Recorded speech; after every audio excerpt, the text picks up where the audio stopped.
Welcome to Boring History for Sleep. Tell us what time it is and where you re-listening from in the comments. Let us find each other along the same quiet road. And don't forget to subscribe. We meet here every night at this gentle pace. Tonight, we drift along the Achaemenid Royal Road, clay bully sealed with cylinder prints, scales proved by duck weights, and the Mina stone, a big measuring scoop that's purposely a little short, reed screens clearing, culverts, parasang mileposts, quiet ferries and ledgers that repeat the same small marks until distance feels smaller. Lower the lamp, slow your breathing, and settle into the road's measured rhythm.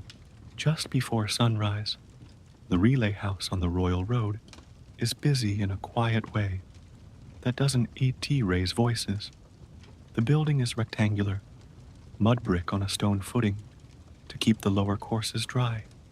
The outer wall carries shallow niches for lamps and for the keeper's small gods.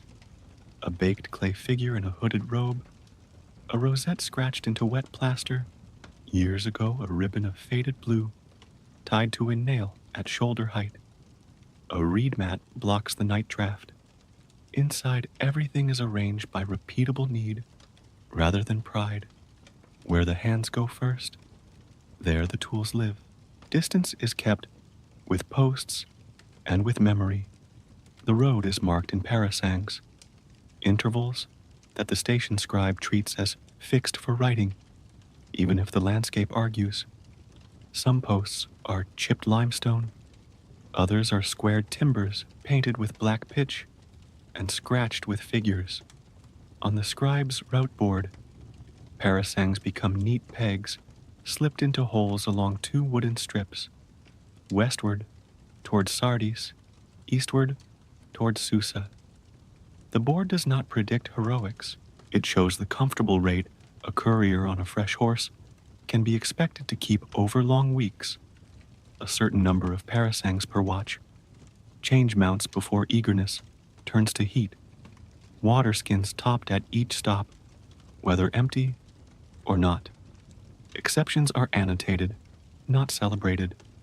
The stable yard is swept in the cool hour. A groom walks the line with a handful of iron nails and a small leather bag of oakum. He checks doors that stick in summer and swing free in winter, adding or removing a nail as the wood swells or dries. Halters hang from pegs set in a row, shortest to longest, their tassels trimmed to different lengths for quick reach in dim light. Each stall has a small clay tile wired to the lintel. A smear of lampblack marks animals on reduced rations after travel fever. Red ochre marks mares that rub under certain girths, and a clean tile marks sound regular work. Feed is simple, measured, and dull, usefully dull. Barley is stored in a clay-lined bin with finger-width scoring inside at handspan intervals. A corkwood float rides in a jar of oil placed on the bin surface at the end of each day. If the float sinks below a scratched notch, the keeper writes loss and checks for mouse holes. Chopped straw sits in bundles tied with reed. Salt is kept in a lidded wooden box, a handful after watering, less when the air is cool. The keeper keeps 3 scoops on a nail, a half scoop for thin animals, a standard scoop worn smooth where 4 fingers grip, and a large scoop with a cracked rim that delivers a little less than it looks. Everyone knows about the crack and accounts for it without argument. Water comes by well and by jar. The well curb is stone. The crank is a yoke of wood whose axle is replaced every few years. A leather bucket swings and squeaks. The station records include a small note in the margin: water cloudy after heavy wind. And the remedy sits on a shelf. A sack of pig ash to settle the lime. A skimmer with drilled holes to lift the clean top. Skins are rinsed with a little vinegar when they start to carry taste. The scribe keeps a tally of rinses because vinegar goes on the same ledger as lamp oil and brush bristles and will be asked about by the satrap S-man. Paperwork is clay, leather, and the habit of order. The satrap's office sends rolls of leather cut to standard width. Each pass is folded, stitched at the ends, and pierced for a thong. It states the courier's name, origin, destination, priority code, and permitted draw. Feed by scoop, straw by bundle, water by skin. Replacement of tack if broken by inspection, not by claim. A small pouch on the table holds lead bully stamped with the satrapal device. The keeper uses clay where weight matters. Clay records bulk without tempting to pocket, and lead where moisture or friction might damage a soft ceiling. Cylinder seals are kept in a cloth wrap inside a wooden box with a sliding lid. Each morning, the scribe presses a test impression into a scrap of clay to see if any grit has caught in the design. If the impression blurs, he cleans grooves with the stiff hair of a pig bristle, dipped in oil, and tries again. The ledger is a set of tablets tied with cord, boards framed to hold a mixture of wax and resin, darkened by use. The scribe writes the regnal year, the month by local count, and a small weather note in the first line. Clear, wind from the east, little dust. Weather justifies variance. Under that, he draws a grid. Columns read left to right. Arrivals, departures, mounts issued, mounts returned, rations drawn, tack replaced, defects noted, ceilings retained. Each entry is short. Name, code mark, numbers. If a mount returns with a split hoof, the scribe writes, split, goose fat, and the groom later rubs the crack with fat to keep it from drying, then packs it with clay until it cools. Not dramatic, trusted because it repeats. Weights sit in a small tray on the scale table. The small ones are bronze ducks with polished heads.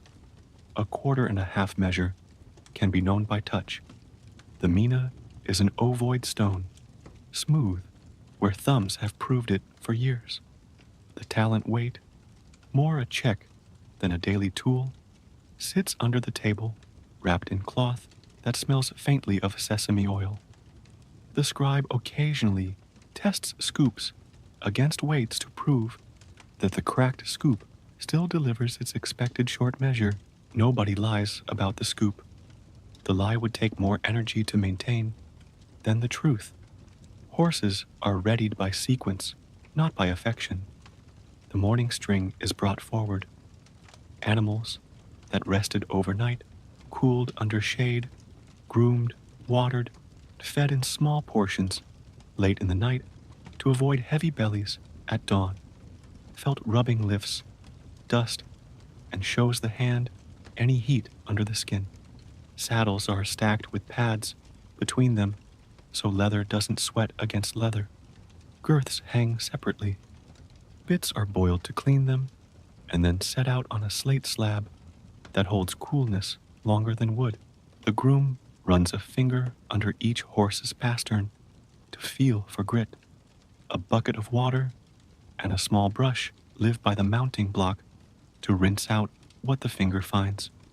Routines are taught by copying a man who does not hurry. The road's intelligence is cumulative. Couriers mark troubles on chits. A strip of leather with a slit to tie, and a blank space to scratch a quick note with a nail. Bridge planks loose dogs at a certain farm. A well low, a ferry charging extra. At the station, the keeper strings the chits on a cord by route and date. Once a month, a satrapal rider gathers the cords and carries them to the district office, where someone who does not ride often reads them and sends instructions with a seal. Often the instruction is only note acknowledged. The system absorbs small frictions in silence. The map board includes small wooden markers for delays, a knot for a ford made deep by rain, a notch for road menders working a stretch, a blackened peg for a place where brigands were reported last year, and not since. Warnings don't backdate themselves out of the board until 2 successive months pass clean. Until then, the black peg stays to make men pay attention and not claim ignorance. There is no drama in the peg. It is a reminder that the road is real and therefore needs tending. The keeper's room has a shelf of spares, tugs, buckles, an extra strap with mismatched stitching kept for emergencies, spare girth knots braided in winter, a coil of rawhide softened with oil, a small earthenware jar holds tallow mixed with pulverized charcoal to blacken scuffed tack and keep weather out of stitches. Next to it sits a jar of thick glue, fish glue, for small repairs that must set quick in dry air. On the far end of the shelf lies a roll of woven horsehair rope for lead lines. It bites a little into the palm and therefore does not slip when wet. As the eastern sky goes from slate to a thin, even gray, the house wakes completely. The apprentice scribe sweeps fine dust from the table with a long feather. The keeper warms his fingers over a brazier and tests the nib of his reed pen against his thumbnail.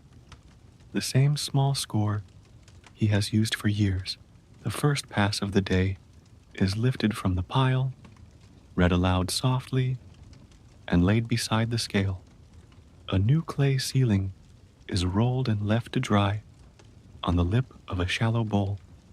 Its surface shows the familiar little procession of bearded archers and palmettes, not because anyone loves the image, but because it is exact and unchanged.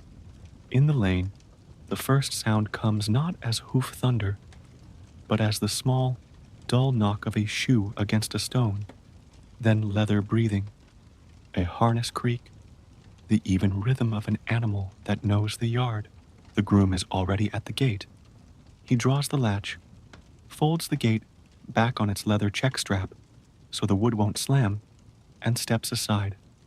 The courier rides in without speaking first. He slides down, loosens the girth one hole to let breath out, and hands over his pass with the economy of someone who has done this 100 times. The keeper's hand reaches the test line on the bin by memory. The scribe's pen makes a small sound. The road, measured, sealed, watered, and quietly watched, begins its day. The courier's horse stands steaming lightly in the cool, a narrow thread of breath unrolling from its nostrils. The keeper touches the animal under the cheek, where the skin is thin. Heat there tells more than foam on the neck, and nods toward the mounting block. Habit breaks the job into small, accurate motions. The groom loosens the girth fully, lifts the saddle free with a felt pad clinging to it, and sets both on a rack where a row of pegs keeps leather from collapsing into damp folds. A lad brings a shallow pan of water. The courier rinses his mouth and hands, spits once in the yard drain, and hands over his folded leather pass. The pass is pierced at one end. A thong ties it to the station's clay ceiling that dries on the bowl rim. When the scribe rolls his cylinder across that clay, the register is not an ornament. It is a hinge, permission swinging smoothly from one post to the next. Inspection is quiet and literal. A palm passes down each foreleg to the fetlock, fingers finding grit in the tuft. A small brush, always waiting in the same place, clears it. The hind hooves are lifted one by one. A thumbnail tests the frog for softness, and a sliver of reed cleans a line where clay has packed hard. A cloth rubs sweat from the saddle patch so the evening flies will have less to bite. If a shoe has loosened, some stations favor a half sole of rawhide hardened in brine, others iron in places with enough smiths. The groom marks the ledger shoe. Turn back to farrier at dusk. The courier's cloak hangs for a moment on a peg. Dust shakes out and settles in the corner where sweeping always begins. Nothing is hurried because the road is long and repair is faster than replacement. The fresh mount is chosen by order, not by preference. A bay gelding is let out, ribs flat, with the easy cover of a working animal, eyes clear. The rack of headstalls offers small, regular differences. One strap a finger width longer, another sewn to sit a touch higher on the pole, a third with an extra hole neatly burned for a horse that swelled in summer. The right one is found by feel. Bits cooled on the slate are checked with the back of the hand and slipped into a mouth with 2 practiced taps on the bar. A loop of bronze rings along the cheek. One split ring is set aside for repair later, because a split ring will find the worst time to open if it is allowed to stay. Pads are laid. The saddle sits. The girth is snugged one hole, then left for a minute to settle, then the second hole, always the second hole after breath. The ration draw is measured to the station standard. The scribe reads the pass aloud softly. 2 scoops barley, 1 bundle straw, 1 skin water, permission for change of mount. The keeper takes the cracked large scoop, the one that everyone knows runs a trifle short, and dumps once into the feed bin to remind his hand of the sound. Then 2 rounded measures into the feeding tub, a pinch of salt afterward, no more because the air is cool. Straw is a bundle tied with 2 twists, the width of a thumb. The groom flicks the bundle against his knee so the stems loosen and the horse doesn't tee. Inhale a mouthful, too large. A water skin is checked by pinch and weight. The leather creaks when full. The well bucket creaks too, but its sound is different, and nobody confuses the two once they have listened for a season. Documentation moves alongside feed like a second, thinner stream. The scribe makes 3 marks in wax, a short line for a replacement mount, a dot for a water skin issued, a small horizontal hatch for 2 scoops. He repeats the marks onto a leather chit with a blunt bone awl. Leather remembers pressure, even when ink smears. The chit is threaded onto the same thong as the pass, behind the new ceiling. When the courier draws from this station again on his return, the keeper will slit the chit and string its cut piece on the audit cord. The whole chit at the next station would look like a lie. This small grammar, whole, slit, missing, saves arguments. A second cord holds defects. Today, split ring, replaced, scratched in the narrow space. The replaced ring tied on as proof until a satrap S-man can nod and drop it in the scrap jar for the smith who comes monthly.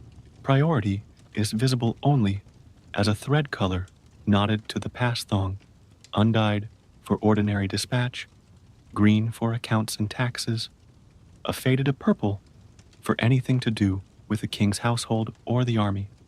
Purple is rare and does not make men gallop. It makes them remove excuses. The courier today carries undyed thread and looks relieved about it.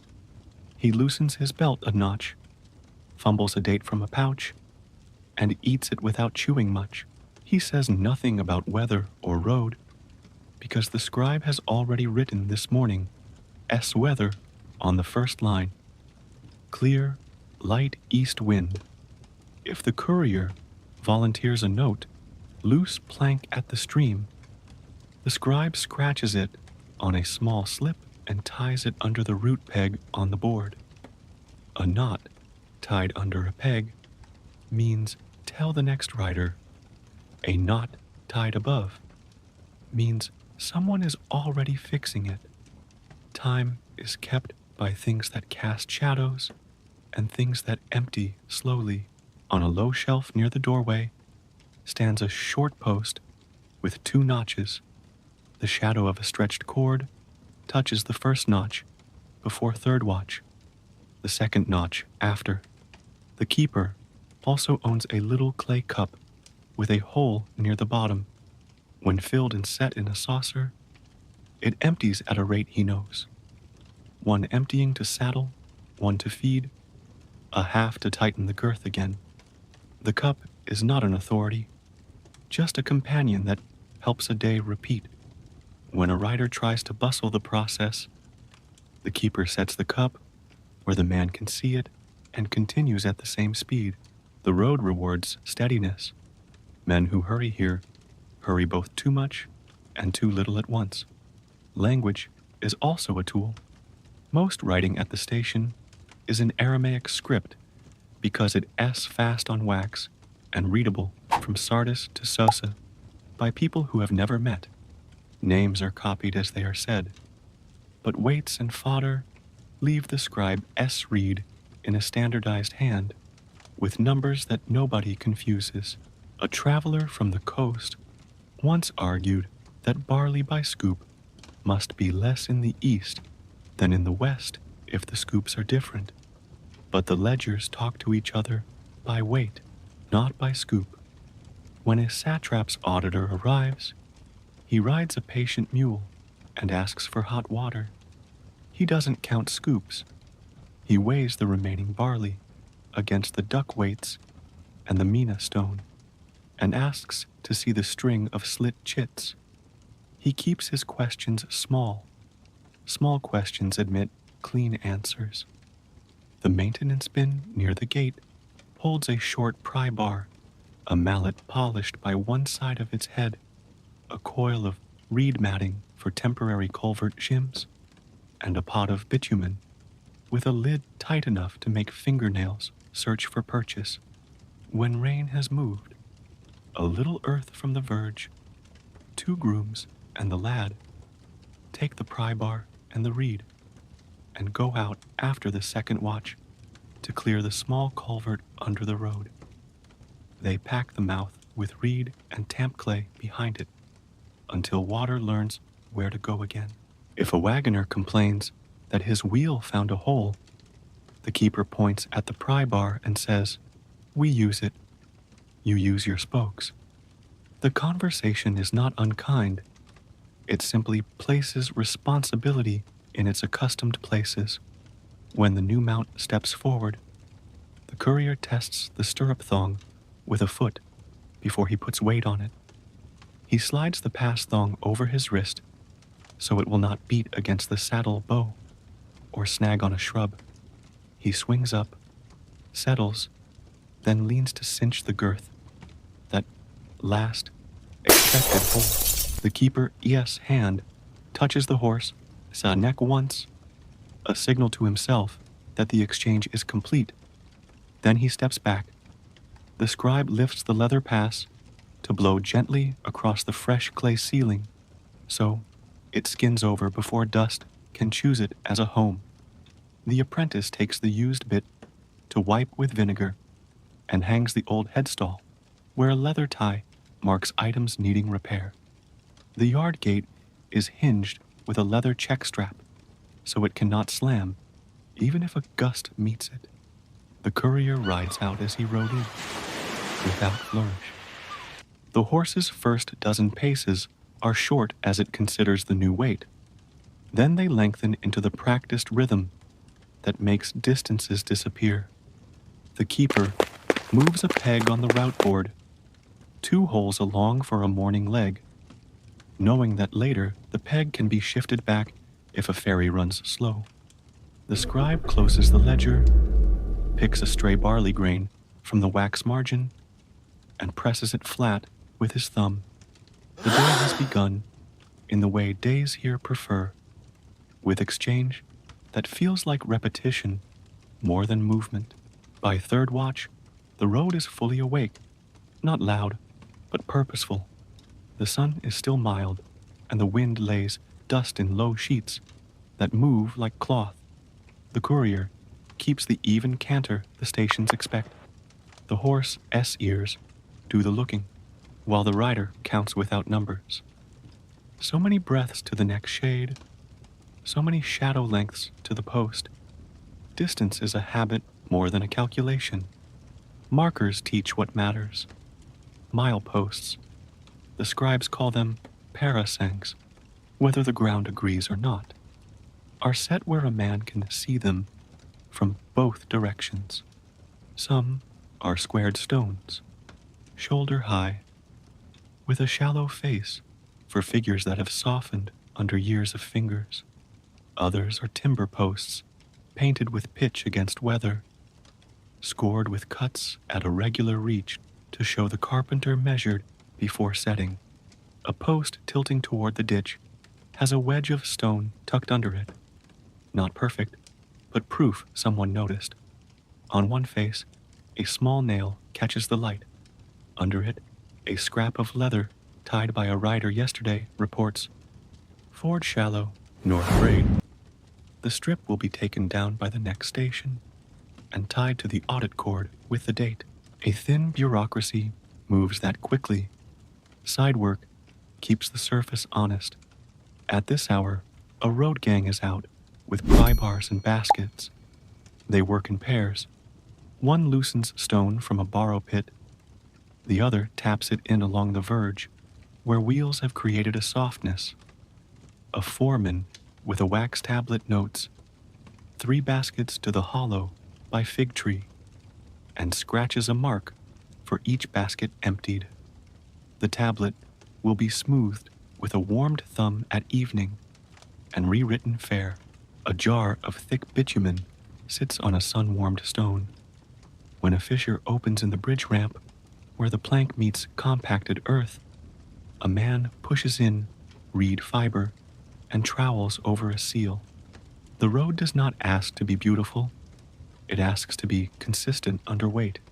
Supply to feed these small labors is collected in quiet circuits. 2 villages on this stretch owe barley in kind, not coin.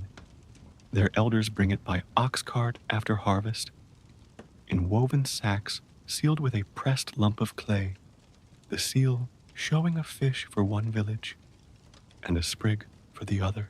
At the station granary, each sack is weighed against the mina stone and duck weights, then its seal broken and the clay pressed flat onto a tablet with the same fish or sprig to show the count matched.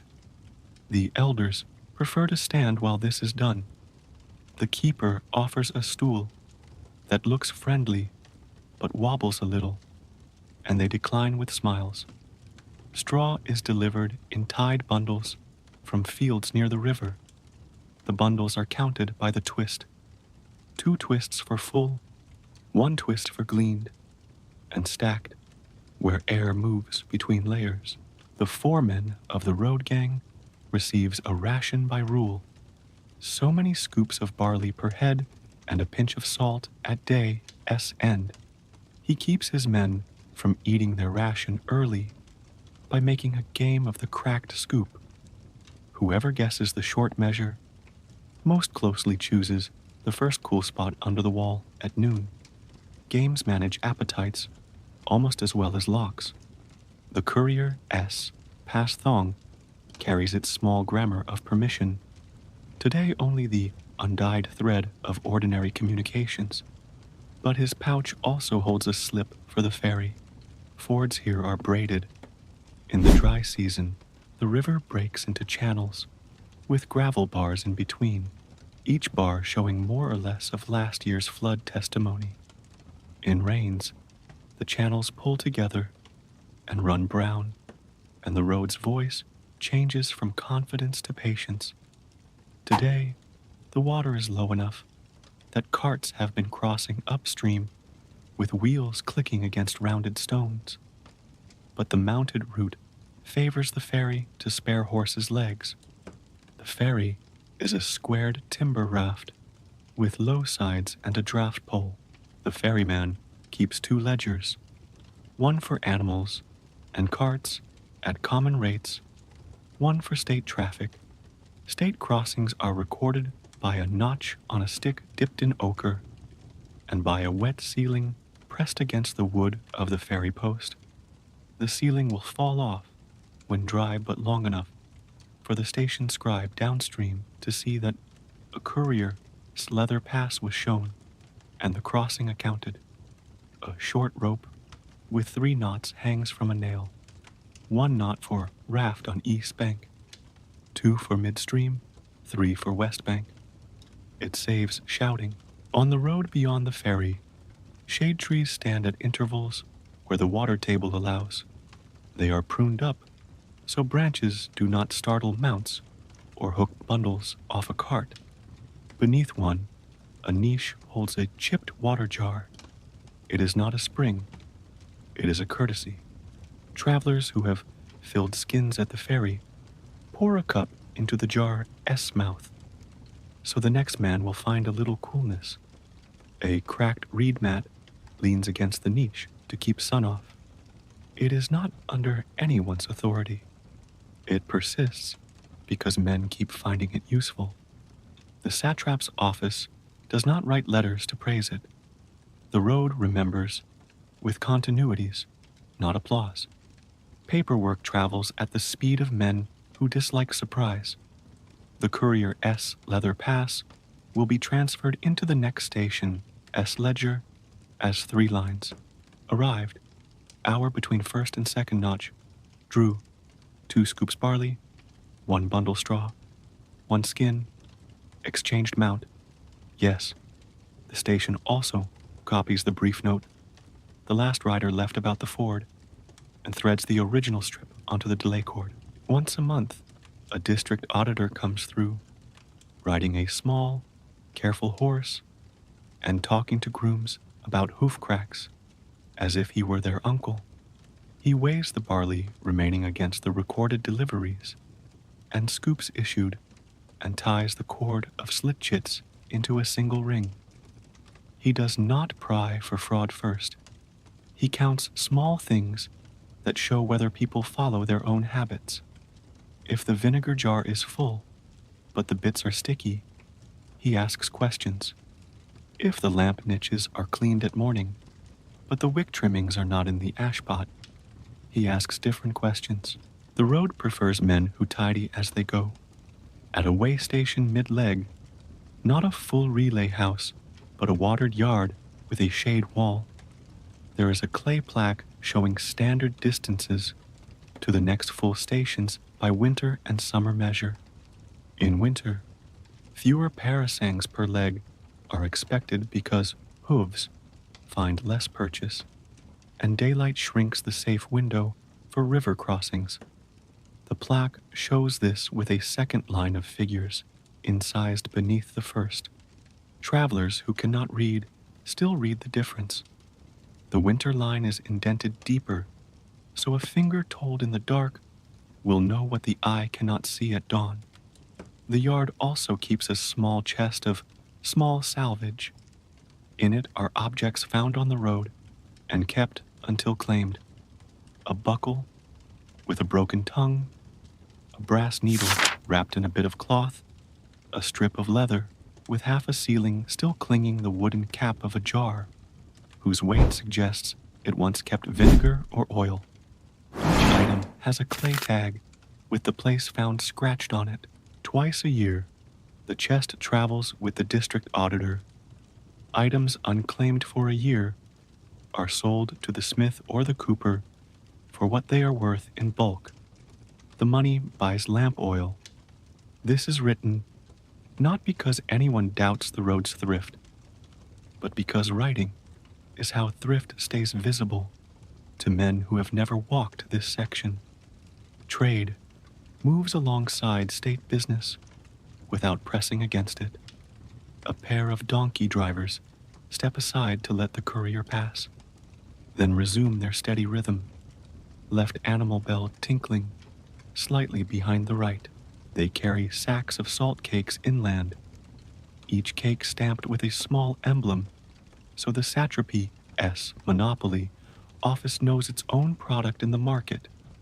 The drivers show station keepers their purchase tablets when asked. A quick glance at the stamp tells enough.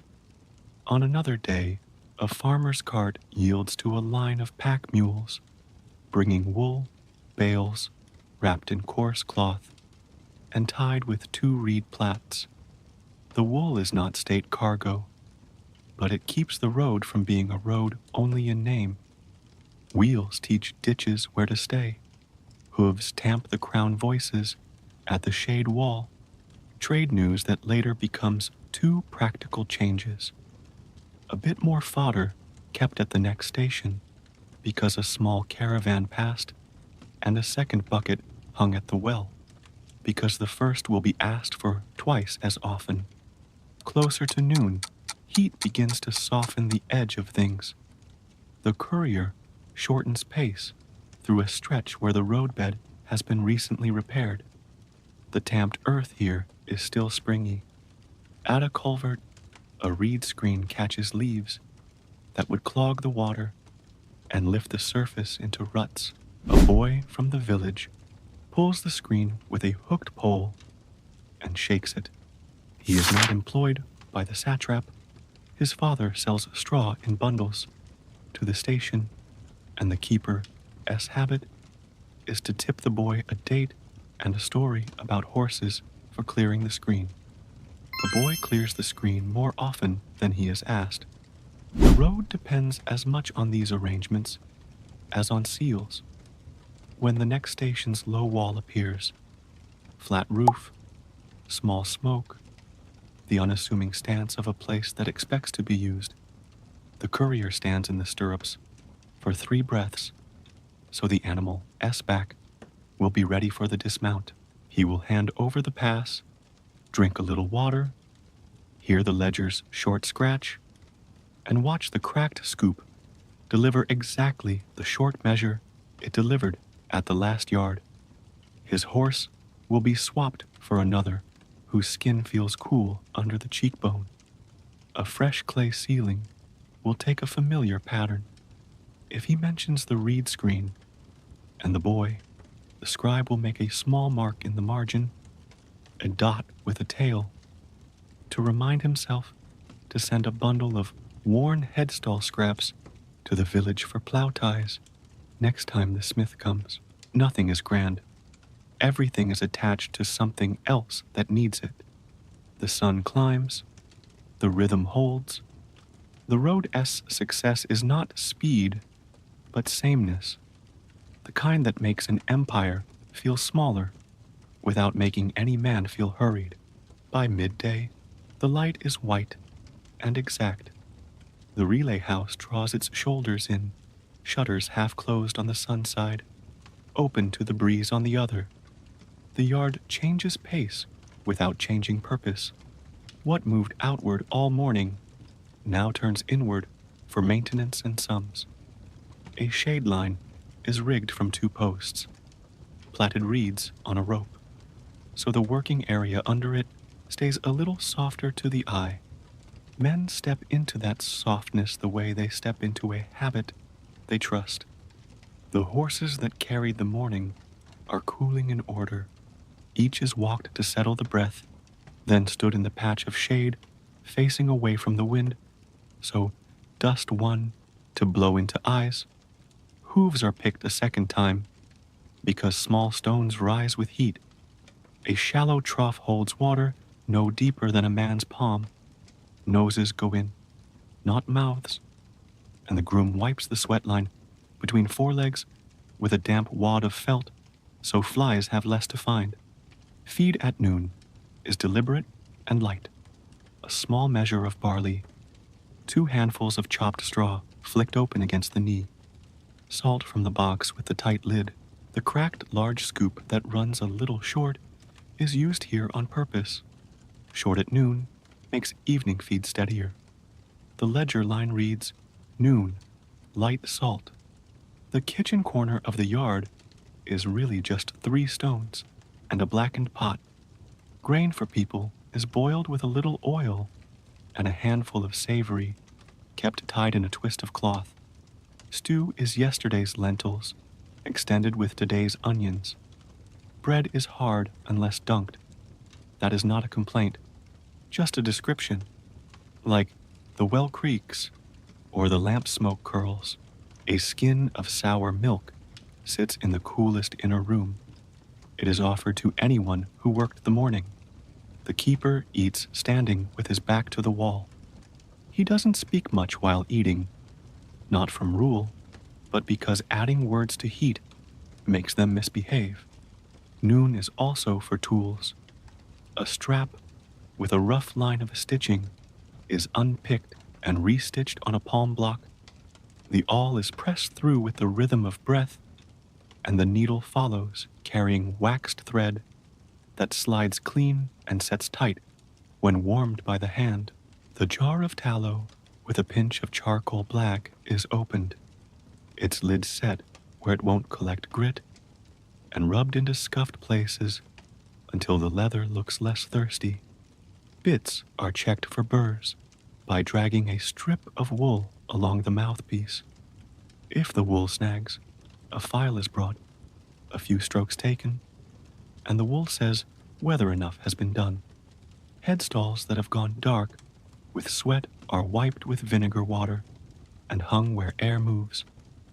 The bench where these things happen is scarred, but straight. A pry bar leans underneath, and a small measuring string with knots at finger widths hangs from a nail in reach of the left hand. Records settle like dust into places made for them.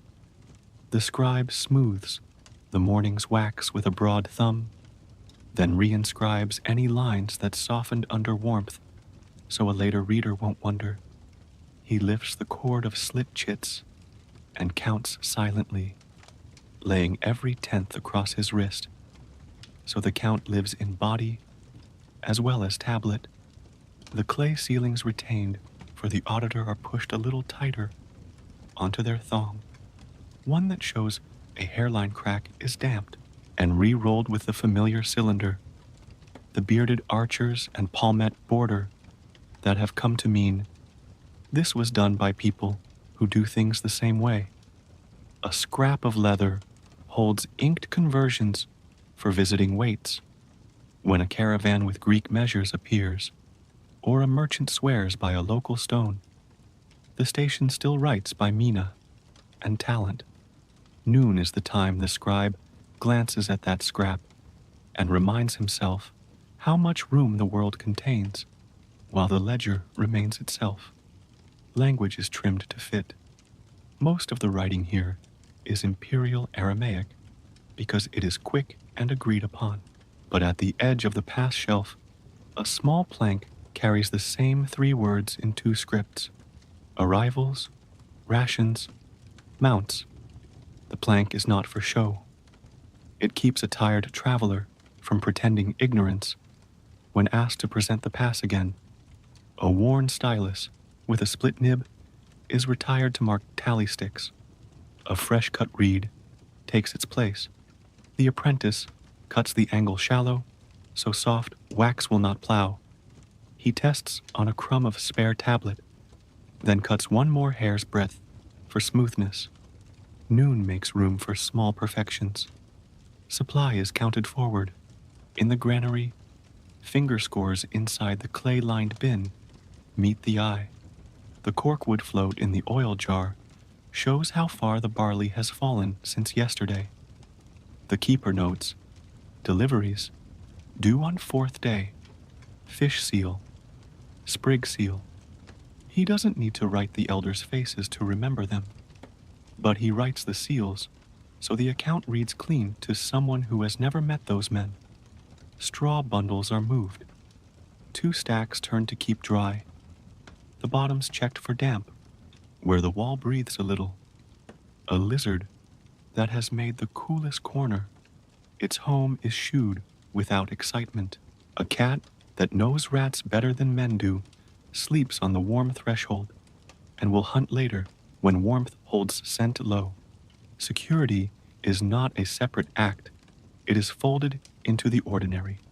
A patrol of two passes at an unglamorous hour, sun too high for comfort, too low for shade, glancing at bridge pins and culvert mouths rather than scanning horizons for stories. One carries a coil of reed matting, the other a mallet with one side worn flatter than the other. They exchange 3 words with the keeper, drink, and move on. The station S beacon niche, a square of brick on the roof edge, holds a small amphora of dry brush and a lump of resin. It is rarely used. Its presence says less alarm than, we have agreed what trouble means, and it is not every bump. Traffic at noon sorts itself by appetite. State riders arrive and leave without bargaining. They show the leather pass, receive the cracked scoop ration, exchange mounts if permitted, and go. Traders choose shade and water, then begin their litany of small repairs. A wool bale's binding is retied with a double reed twist. A strap on a frame pack is lengthened by 2 holes, burned with a heated awl tip. A jar lid is cut thinner where it swelled last rain. The muzzles of 2 donkeys are loosened so they can chew better, under the chin. One driver rubs the place behind each ear where the hair grows thin. A toothy little bronze scale comes out of a purse to weigh a pinch of saffron against a duck weight. The keeper lets men use the scale if they stand at his table to do it. He does not let the scale wander. Messages that need people, not distance, gather here until they can be corded and sent on. A satirical notice about ferry fees, clarifying that a certain exemption for winter crossings persists until the 3rd month of the summer if the water keeps running high, arrives in soft leather and is copied on wax for 2 downstream stations. A village elder leaves a short tablet about a field path that carts have found, hoping the road gang will encourage them back to the crown before the ditch forgets its job. A courier from the other direction hands over a slip with 3 names. He has been told one of them is wanted for a tax matter, and the others are witnesses, but he is not a policeman, and the station is not a court. So the slip goes under a peg on the board with a knot above it. Someone else is already acting. The grammar of the knots prevents stations from tripping over one another. Heat management is a craft. The inner room S-packed earth floor is damped with a splash, so it will wick cool upward. Water skins are turned and hung away from the wall, so air can pass. The brazier is not extinguished. Coals saved time later, but its mouth is turned toward the lee, so heat does not remind people it exists. Men working outside wrap a wet strip of cloth around the hat band. The strip dries to a salt line. By the time a culvert is cleared, it is re-wetted in the shade and not discussed. A short stick with 2 small notches leans by the doorway. The stretched string shadow touching one notch says, rest. Touching the other says, return to the yard. The keeper trusts shadows more than hurry. At the far edge of the yard, a boy repairs a reed screen for the culvert mouth, teaching his hands to twist evenly. He uses offcuts from headstall straps for binding. The scraps were moved to the village on purpose for this kind of use. When he finishes, the keeper will scrape a few curls from the tallow pot into a twist of paper for the boy S father S plow. Payment is not a ceremony. It is an adjustment that keeps pieces aligned. The station S small shrine is not grander at noon than at dawn. A clay figure in a hooded robe, a pale rosette scratched into plaster, a new ribbon has been tied to the nail, faded already to a gentle color that doesn't shout. Someone has put 2 fig leaves in the niche to dry. The keeper lifts them, dusts the niche edge with his thumb, and sets them back so the wind will not carry them away. The act records nothing, and will appear in no ledger, but men who tidy small places usually keep larger ones orderly as well. When the shadow of the stretched string touches the second notch, men move without being told.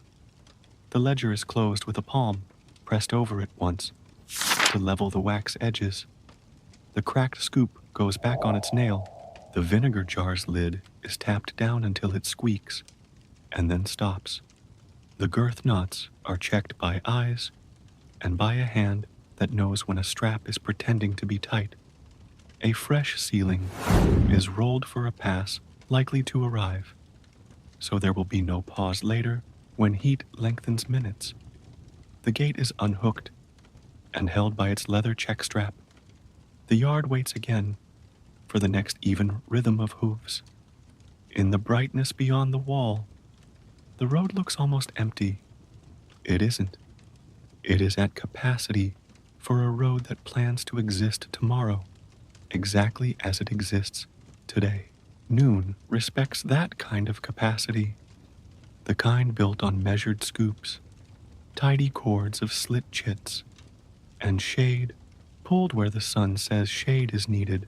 Heat thins into a steady shimmer by mid-afternoon, and the road trades glare for distance. The courier rides at the pace stations expect, canter folded into trot on fresh repairs, a walk through shade long enough for the horse to breathe without cooling too far. The animal's ears keep the tally, the rider's hands keep the grammar. Give, gather, give. Hoofbeats drum a neat sentence on hard places and go quiet over dust. Punctuation that tells the rider when to ease for a rut or shorten for a plank. The countryside near this stretch is working, not idle. Fields sit low behind reed fences, whose knots repeat every finger width like counting beads. Men in straw hats hoe in short strokes. Women carry narrow-necked jars with lids lashed on crosswise so splashes cannot escape. A line of gleaners walks the edges where the road throws up small gifts. Wheat heads shaken loose by cart wheels, a knot of cord, a bent nail that will be straightened by someone patient with a stone and a hammer. Nothing on this road stays wasted for long. Even the ditch grass is cut for donkey fodder and dried in tight twists that stack like firewood. At a way yard, not a full relay but a counted pause. A clay tablet is nailed to a post with 2 pegs. It lists seasonal allowances in a script that travels. Early summer, 1 scoop barley, 1 bundle straw, water by skin. Late summer, half scoop if wind strong at east, 2 skins permitted. The post holds a handful of reed chips in a jar. Travelers who cannot read flatten a chip against the tablet while a keeper reads aloud, then tuck the chip into a belt as a memory they can feel. A narrow bench under shade hosts small commerce. A peddler unwraps a cloth with 6 needles, a comb and a pinch of indigo tied into a twist. The courier glances without stopping. A caravan guard checks his sling pouch and replaces 1 smooth stone with another, weighing them in his palm until both hands agree. Under the bench, a cat sleeps in a geometry of tail and paw that says flies have been kept to a reasonable number. The afternoon is when tools ask for mending. A bridge plank that had taken on a small cup in winter now rises at one end. 2 men loosen its pins with a pry bar and tap the far edge down. One slips a reed shim between plank and crosspiece, then smears bitumen with a flat stick, pressing until the shine dulls. A boy carries a mallet whose head is polished on one side, evidence that this job repeats often enough to wear wood to purpose. He does not swing it hard. He taps in confidence, with the same rhythm he will use when he is a man. A jar of spare pins sits in a basket with pebbles in the bottom. When the basket is lifted, the weight tells a keeper whether enough pins remain without counting. The pebbles are a load gauge, as much as ballast. Road intelligence continues to move as objects, not only as words. The courier's thong carries today's sealed pass, and the chit showing draws. When he crossed the ferryman pressed a wet clay smear against a post with the satrapal stamp, then scraped it away once dry. The ghost of the impression will be visible until a dusting of road takes it, just long enough for the next station to know the crossing happened. At the last way yard, the keeper tied a small knot under the westward route peg, ford shallow, north braid. Here, a new knot is added above the peg, menders out. Knots above mean someone is already fixing the thing. Knots below mean tell the next man to watch his step. Thin signals keep thick sentences from forming. Where the road meets a market village, the empire thins into other authorities and back again without ceremony. A mutasib-like local inspector, a man whose job is to keep weights honest rather than to keep peace, sets his brass scale on a low wall. Duck weights sit in a row, heads polished by years of fingers. Traders lay out cake salt stamped with the satrapy's emblem, measures of sesame, dried figs stacked in pyramids. The inspector lifts the mina stone with 2 hands and says nothing until the balance arm settles. If a measure reads light, he does not shout. He taps the edge of the merchant's scoop with the point of a reed and scratches 1 line in a little wax. 3 scratches in a season earn a fine. 1 scratch earns a look when next the man buys oil at the depot. Visible order discourages invisible bargains. The satrapal office lives modestly here, a room off the market shade with a clay seal box, a ledger, and wax a table, whose legs have been cut down twice to keep it level as the floor rose with sweepings. A runner is asleep outside the door with his cheek on his forearm. Inside, 2 scribes copy figures from last month's road accounts. Fodder delivered by fish seal, fodder delivered by sprig seal, chits slit, duck weights proven. A 3rd scribe holds a slip fitted to a wooden tally. A village owes 1 day cart labor on the culvert south of the ford. The tally is split lengthwise with matching notches. 1/2 remains on the nail above the table. 1/2 walked to the elder. When the rain comes and the culvert must be cleared with reed screen and mallet, both halves will meet beside the mud, and a day's labor will render notch into ditch. Tools are obligations with handles. At the smith's lean-to, metal remembers expectations. This smith travels station to station on a cart whose floorboards read as ledger. Every gouge has a story of a wheel iron, a bit, a ring, a rivet head that gave way. He shapes a new iron ring to replace the split one taken off the headstall this morning. He draws the ring from the fire and taps it against the anvil's horn. A note, like a shallow bowl, says the weld is sound. A station lad turns the bellows to the rhythm of a counting song. When the bill is written, 2 ring repairs, 1 nail clenched on a bridle cheek, 3 awl tips sharpened. Payment is a pinch of barley, a strip of leather, and coin for oil. Coin here is reckoned in small silver and bits of clipped copper. The satrapal accounts will talk later in minus and talents. But the smith needs oil now, not at audit. Animals are read like texts and corrected like sums. A horse with a heat under the cheekbone is walked in shade. Felt rubbing lifts sweat and keeps skin quiet. A plug of clay is pressed into a small crack in a hoof to keep it from widening and to cool what heat there is. A smear of goose fat follows. The courier checks fetlocks again, not because anything is wrong, but because checking at noon prevents wrong at dusk. Donkeys under a wool load stand with hips cocked in the way their kind does when work is fair.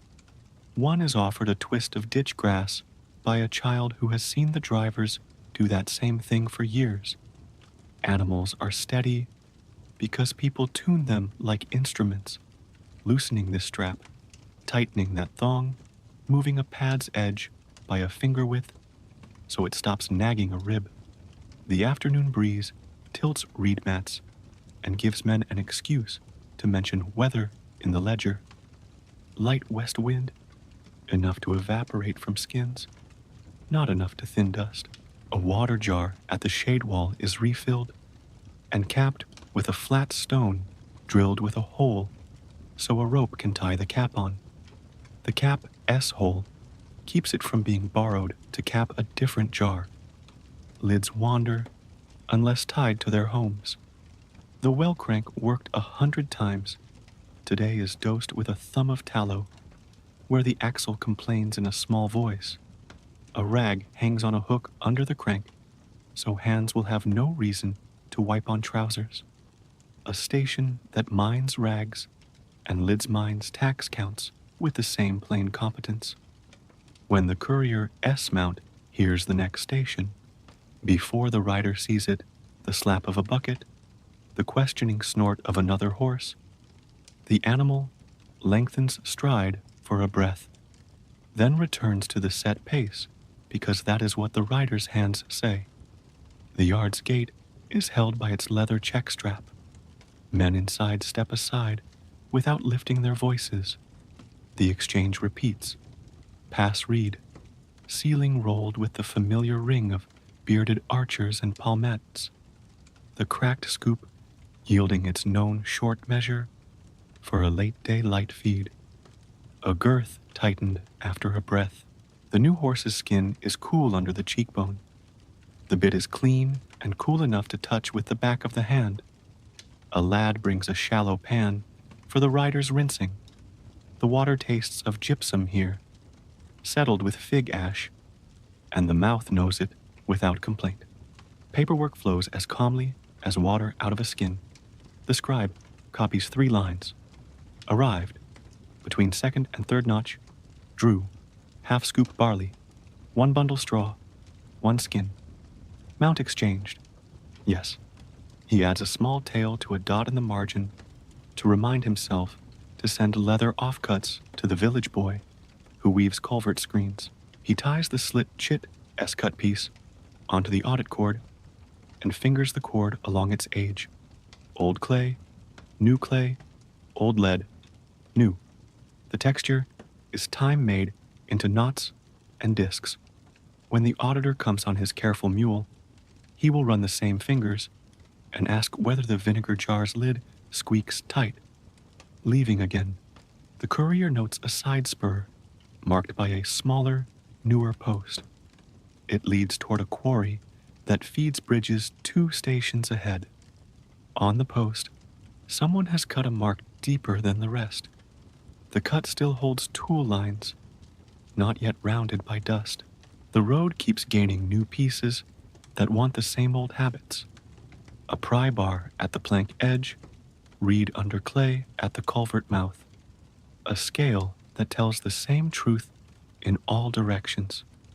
The courier rides on, and behind him the station S shade line sighs in a wind that has remembered how to move. Afternoon wears into gold. The rhythm does not change. A lamp will be trimmed later. A wick will be turned. A ledger will take the last lines of the day, like a field taking water, quietly, along channels cut long ago. By late afternoon, the light drains from white to a softer brass that forgives dust. The relay house narrows its attention the way hands close around a task. Outward traffic eases, inward order grows. The shade line is retied lower, so it catches the last sun. The reed mat sighs, like a sail that has found the right wind. Men speak without calling across the yard. Evening is not for distance. It is for keeping tomorrow willing. Animals are cooled and stabled by sequence, not sentiment.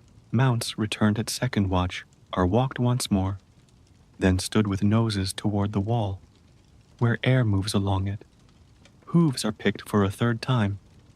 Heat lifts small stones into places they did not live at dawn.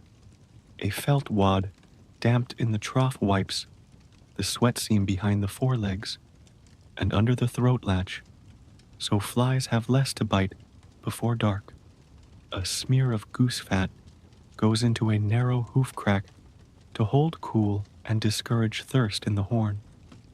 Feed is the day's most deliberate short measure, a rounded scoop of barley from the cracked large scoop that everyone trusts to be a little less chopped, straw flicked open against a knee, a pinch of salt and water by the nose, not by the belly. The ledger takes a tidy note. Evening, light, salt, leather earns its keep at dusk. Headstalls darkened with sweat are wiped in vinegar water, then stropped with a rag that has seen so much tallow it remembers its job without being told. A strap that stretched half a hole in heat is unstitched on a palm block and stitched back with waxed thread, awl and needle breathing together. Press, draw, snug, warm the run with the heel of the hand. Girth knots are felt, not just seen. A lying knot is tight only in the eye. Bits cooled on the slate are checked with the back of the hand, then dragged once under a wool strip to find the burr that fingers miss. If wool snags, a few calm strokes with a file make the mouth honest again. The vinegar jar's lid is turned until it squeaks, and then stops. Squeak is the sound the keeper listens for, because it tells him dust will stay out without another word. Water prepares itself for morning. The well bucket creaks up its last draws. Skins are filled and turned, then hung from the roof beam, where night air will make them think of springs. A jar with a pinch of fig ash is swirled to settle gypsum. The scum is skimmed with a pierced ladle that lets water through, but takes the scum with it. A small peg under the shelf takes a thong from each full skin. Pegged skins are counted skins. Lids are tied to jars with string through drilled holes, because lids wander if they are not tethered to the thing that needs them. The kitchen corner counts down the day with smells that will not be remembered tomorrow, but will make tomorrow possible. Lentils from noon are thickened with barley, and a spoon of oil saved for the evening mouth. Onion is fried until it forgets to argue, then stirred in. Bread is warmed on a flat stone, not because it improves, but because warm bread agrees more easily with a tired mouth. Salt is pinched sparingly. The rest belongs to animals and to leather. Men eat in the order the work ends. Grooms first, then the lad with the mallet-polished head, then scribes, last the keeper who has one hand on his bowl, and the other on the day's remainder. Light is managed, not made. Lamps are filled from a narrow-necked jar with a spout thin enough that oil respects it. Wicks are trimmed to coins of flame. Tall flames waste oil and blacken plaster. Small flames sulk and die. A lamp niche by the ledger table holds a steady puddle of light where numbers like to live. Another lamp on the wall near the tack rack spreads a soft oval across leather so cracks cannot hide. A third lamp, higher, is not lit unless a traveler's hands need both to repay a debt. The brazier is turned toward the lee to keep coals thinking of morning. Fire is a companion, not an event. The ledger receives evening as if it were a visitor who doesn't, too, need to be told the rules. The scribe smooths wax where heat has softened the noon grid, reinscribes the day's lines, so shallow edges won't mislead a sleepy reader, and copies the tallies onto a second tablet that travels to the district office when a mule can spare the time. The cord of slit chits is fingered along its age. Old clay, new clay, old lead, new, each disc a bead and a prayer for auditors who pray with weights. One clay bulla shows a hairline, damped, re-rolled with the bearded archers and palmette border, set to dry on the lip of a bowl. The apprentice reads the figures backward once, murmuring them, mounts issued, mounts returned, scoops drawn, bundles, skins, because backward catches the error that forward forgives. Small security belongs to evening. The gate's wooden bar is lifted to the bracket where it sleeps, not dropped into place yet, but made ready. A leather check strap keeps the door from slamming, even if the wind thinks better of itself. The beacon, niche on the roof edge, holds its amphora of dry brush and a lump of resin. Nobody touches it. Touching it invites stories, and stories invite fires. The patrol of 2 passes at the unglamorous hour between 3rd and 4th notch, eyes on culvert mouths, and bridge pins more than on horizons. They drink, leave a pebble from the ford on the ledger table, a small sign they went there, and move on. Signs that can be swept aside after reading are best. Visitors sort themselves by light. State riders exchange without bargaining and ride on before the lamps are trimmed a second time. Traders fold their day into the relay house. As quiet, a wool bale is retied with an extra twist by a man who has tied too many to count. A jar cap is shaved thin where it swelled last rain. A donkey's muzzle is loosened one hole so it can think kinder thoughts about tomorrow. A peddler who has sold 6 needles keeps one back to trade for lamp oil when coin runs thin. The keeper nods and gives a measured spoon from a jar whose neck remembers every spoon that ever left it.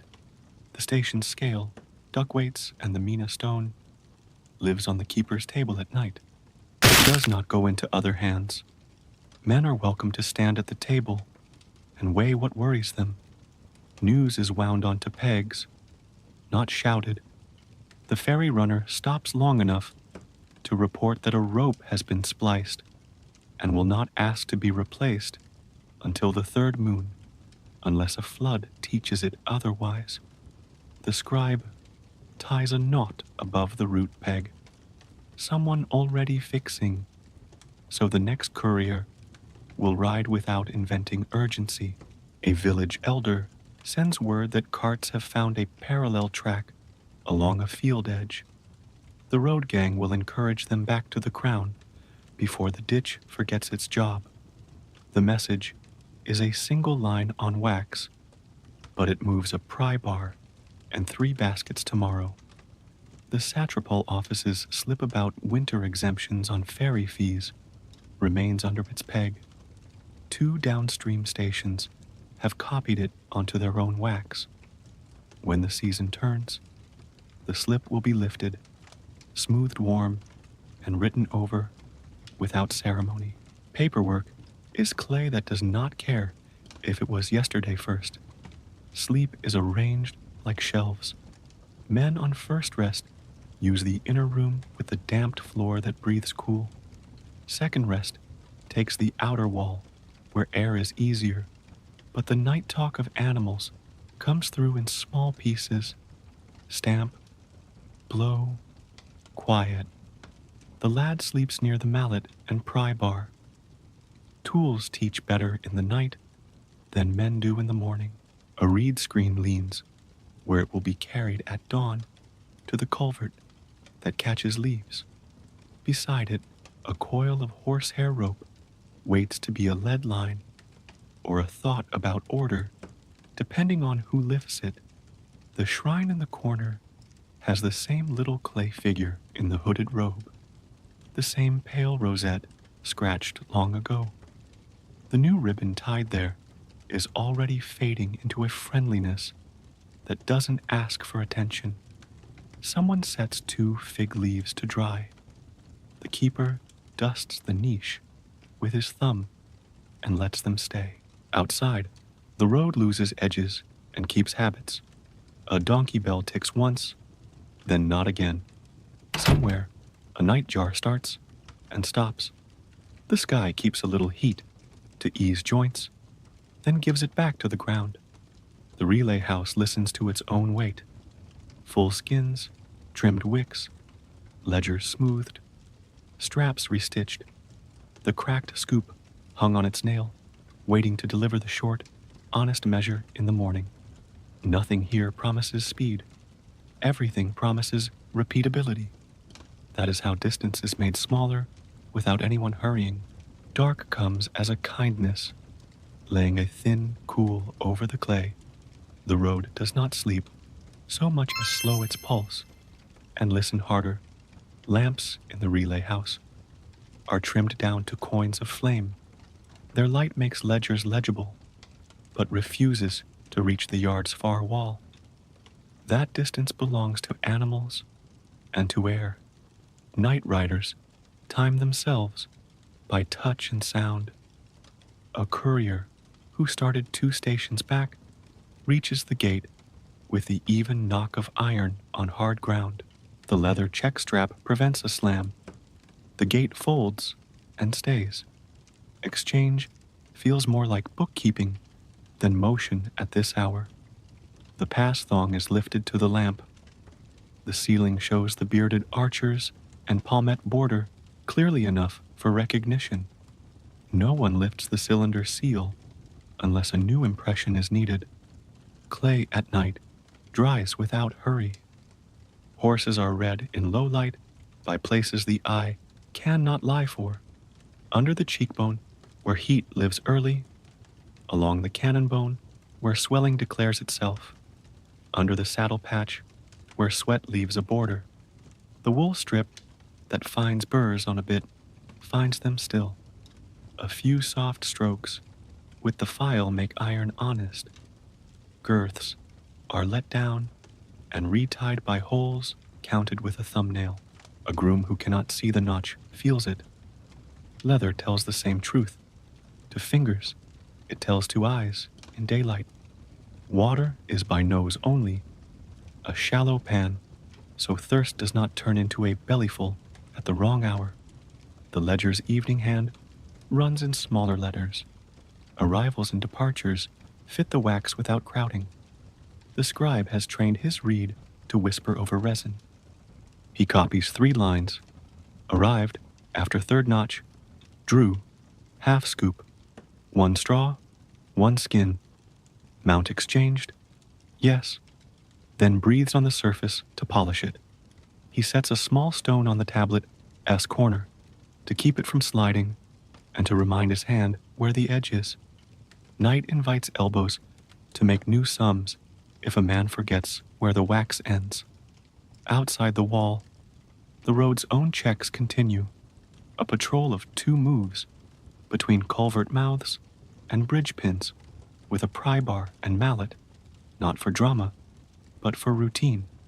The reed screen at the culvert catches leaves. The boy who wove it earlier would be proud to see it working, but he sleeps, and the reed will work without witnesses. Where a plank meets compacted earth on the bridge ramp, a narrow seam tries to open. A smear of bitumen and a reed shim tell it to wait for morning. The mallet S head has a polished flat that meets wood with the same note every time, sound like a cup set on a table. The patrol leaves a small marker for the keeper, a pebble from the ford on the ledger table, a twig laid across the duck weights, signs that can be swept away after they have been read. Night traffic is quieter. not thinner. Traders who prefer cool hours to glare walk their donkeys in pairs. Bells are wrapped with a strip of cloth to turn ring into tick. A cart with wheel irons that were clenched at noon goes by without complaint. A man touches the iron after the bridge to be sure it still sits home, then wipes his fingers on grass. A runner from the satrapal office uses the yard to copy a slip-by lamp. The winter ferry exemption stays in force for 3 more weeks along this reach. He ties a knot above the route peg so the next station will not copy the notice again. Knots are the grammar of the road. They keep messages from multiplying like vines. Security stays scaled to the work. The beacon niche on the roof edge holds its dry brush and resin lump, but it is a last resort rather than a habit. Closer to hand, the gate bar leans within reach. It will drop into place if the yard needs to sleep all at once. The keeper does not rehearse alarm. He rehearses tidiness. Leather scraps go into the basket that will travel to the village for plow ties. Vinegar lids are tied through drilled holes so they cannot wander. The coil of horsehair rope hangs where a hand can find it in the dark without searching. A place that knows where its rope lives rarely goes. Looking for excitement it did not ask for. Timekeeping at night trusts more than one companion. A string stretched from nail to post throws a shadow at dusk and dawn.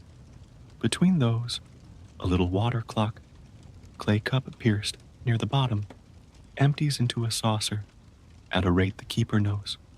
One emptying is the time a fresh mount should cool. 2, the time until the next state rider usually appears. A half, the space between trimming a wick and turning it again. The cup is filled and set, not consulted like an oracle. It reminds men that repetition is a kind of safety. The shrine keeps its small promises. A clay figure in a hooded robe sits in its niche, a pale rosette scratched in plaster above it, a ribbon faded into friendliness. Someone sets 2 fig leaves to dry there so the breeze will take their scent through the room by morning. The keeper dusts the edge of the niche with a thumb when he passes. The act is not counted, but men who dust small places tend to return weights to their tray with the same care. Auditors travel at unfashionable hours. Once in a while, a district man arrives after dark on a patient mule, asks for hot water, and weighs barley remaining against deliveries recorded.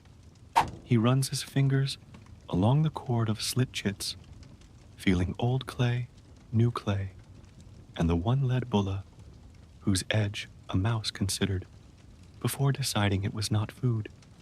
He asks for nothing dramatic. He asks whether the vinegar jar lid squeaked when last closed. He asks whether the cracked scoop still runs short by the same mouthful. If answers are plain, he sleeps on the threshold with his cloak over his head and leaves at first light, more companion than correction. The sleeping arrangements show a station's mind.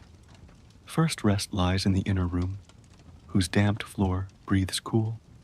Second rest along the outer wall, where the small noises of the yard settle people into their blankets. Stamp, blow, rope stretch, quiet. The lad sleeps near the pry bar, and mallet again. Tools teach better than talk. A blanket covers the scale, because brass remembers dew. The mina stone sits on the table as lower shelf, where someone knee will not shift sums by accident. Some nights bring wind that carries dust. Skins are turned so the stitched neck faces the lee. Some bring the small whisper of rain. A pot is placed under the roof's low corner, where a drip always forms first. The water tastes of clay and night. It flavors morning tea for the scribe who prefers to write his first line after a swallow of something not from the well. None of this becomes a story. It becomes a habit, and habits hold distances together. Toward the last notch, the yard leans into quiet. A last rider arrives and leaves with an exchange so smooth that only the ledger will remember it. A last strap is checked with fingers that have learned not to argue with leather. The cracked scoop is hung on its nail. Wicks are turned down to the thinnest coins that still resist going out. The gate bar rests in its brackets, but is not dropped. Openness is part of the road's promise. The house sleeps, but not completely. The road sleeps, but not as a wall. More like a shelf that keeps things where morning will find them. Late light falls in long, even strips across the yard. The last exchange feels almost rehearsed, because it is. A rider hands over his leather pass. The fresh clay shows the familiar bearded archers and palmette border. The thong carries the day's small grammar of knots and colors. The keeper reads the allowance aloud once, not to inform anyone, but to make the words sit where numbers already live. 2 rounded measures from the cracked large scoop go to the tub for a horse that will sleep here. Chopped straw is flicked open against a knee. Salt is pinched. Water is offered by nose. The ledger receives 3 neat lines. Arrived, near last notch. Drew, 2 scoops, 1 bundle, 1 skin. Mount to stable. Rest. Animals are settled like accounts. Pads are lifted and shaken. A brush finds sweat borders. Felt lifts dust that daylight missed. Hooves are picked with a sliver of reed. A smear of goose fat closes a line in a frog. A plug of cool clay sits where a crack asked for company. Headstalls are wiped with vinegar water and stropped with a rag that remembers tallow. Bits are touched with the back of a hand, then pulled once under a wool strip to listen for a burr. Girth knots are read by finger and thumbnail. A lying knot cannot fool a hand that has been doing this since winter. The saddle rack receives leather in order of use tomorrow. Work first, then spare, then stitched items that must rest where air moves. The well keeps its last promises. Skins are topped to their mark and hung by thongs on a beam. Each thong takes a peg, so the count lives in wood as well as wax. A jar treated with fig ash settles the gypsum taste. A pierced ladle lifts the scum without arguing with it. The crank axle gets a thumb of tallow where it complained quietly all afternoon. The rag that knows oil hangs beneath, so hands will not propose trousers as a cloth. Lids are tied to jars through drilled holes because lids like to travel if unsupervised. Tied lids do not invent errands. Inside, lamps are trimmed down to coins of flame, one by the ledger, one over the tack rack, one higher that waits for an argument that does not come. Wicks are turned until light holds steady and soot cannot claim the plaster. The brazier is faced to the lee. Its coals think in a low, useful way about morning. Bread warms on a flat stone for the men who worked last. A pot of lentils is extended with barley, then closed. Salt, saved for animals and leather. Men eat standing close to the wall. Bowls in one hand, the other hand still making small checks by habit. A strap end, a lid, a thong, a knot. The scribe smooths the day's wax with a broad thumb. Heat has softened some lines, and he reinscribes them shallow, so they will not swell by morning into lies of thickness. He copies the counts to the traveling board, mounts issued and returned, scoops drawn, bundles, Skins, tack replaced, defects noted, sealings retained. He fingers the cord of slit chits, old clay, new clay, lead where moisture may have been, laying every tenth across his wrist, so the total lives in body as well as board.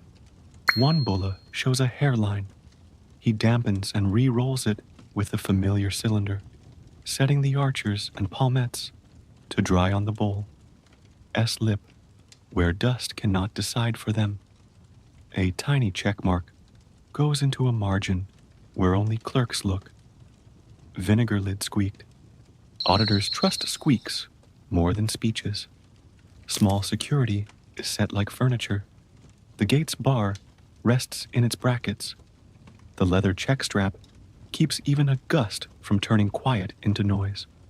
The beacon niche on the roof edge holds dry brush and a lump of resin. Nobody touches it unless the road ceases to be a road, which it has not done in years. The patrol of two returns a final time and leaves a pebble from the ford on the table, a sign that can be swept away after it is read. The reed screen for the culvert mouth leans where morning will remember it. The short pry bar and mallet with the polished head lie under the bench where a boy will sleep within reach of them and learn without being told. Messages are parked under pegs with knots that know their place. Above the westward peg, ferry rope spliced, already fixing. Below, for one day more, fresh surface on quarry spur, shortened pace. A slip about winter ferry exemptions has 2 copies left to travel. One will go at first light. A Cooper S permission slip carries a distinctive notch that tired hands can feel. No need for night eyes to argue. The roadboard S-pegs are moved to match a reasonable tomorrow. 2 holes between stations in fair weather. One if wind turns dust into a weight. The shrine in the wall niche looks like morning did, and like tomorrow will. A small clay figure in a hooded robe, a pale rosette scratched in plaster. The ribbon has faded toward dust, in the way colors agree to become part of places.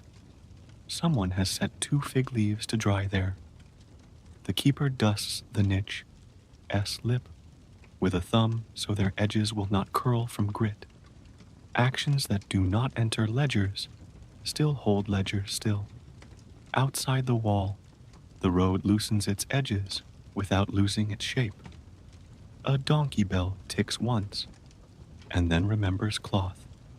A far cart breathes iron on wood without complaint. The noon clenching held. A night jar tries a note and thinks better of it. The wind looks for lids and finds them tied. It looks for loose cords and finds knots that remember finger widths. It moves on. When sleep begins, it files itself by watches. First rest goes to the inner room with a damped floor that lends cool upward. Second rest to the outer wall, where the yard's small talk, stamp, blow, rope stretch, quiet, keeps company. The lad sleeps near pry bar and mallet again. He will rise knowing where they are, without needing to think it. The scale is covered against dew. Duck heads all face left in their tray. The mina stone sits on the shelf beside the wrapped talent, friendly with oil. The cracked scoop hangs on its nail with the calm of a tool that works precisely by being inexact. In the morning, the same motions will start at the same deliberate speed. Test a cylinder seal on scrap, feel for heat under a cheekbone, measure barley by scoop, and prove it by duck and mina.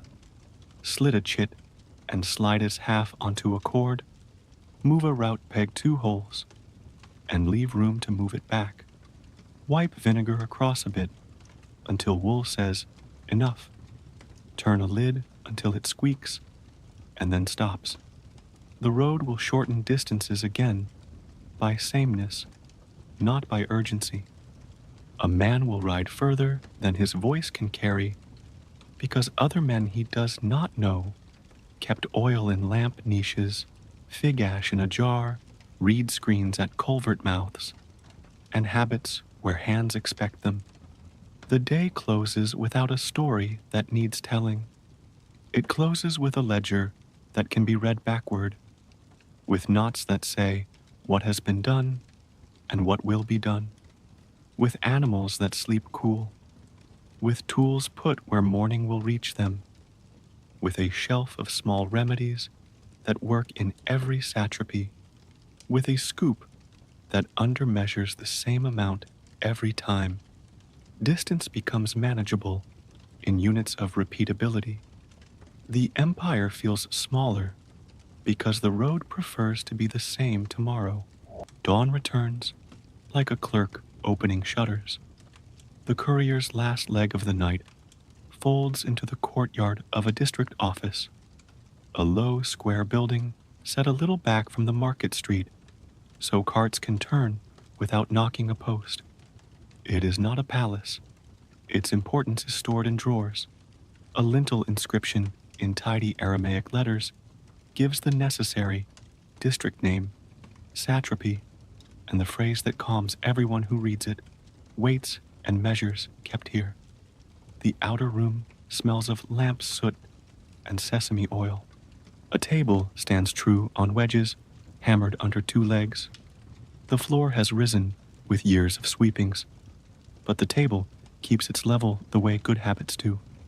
On the table rests the road S confidence, a bronze beam scale with a row of duck weights, quarter, half, whole, and the smooth ovoid that serves as the mina.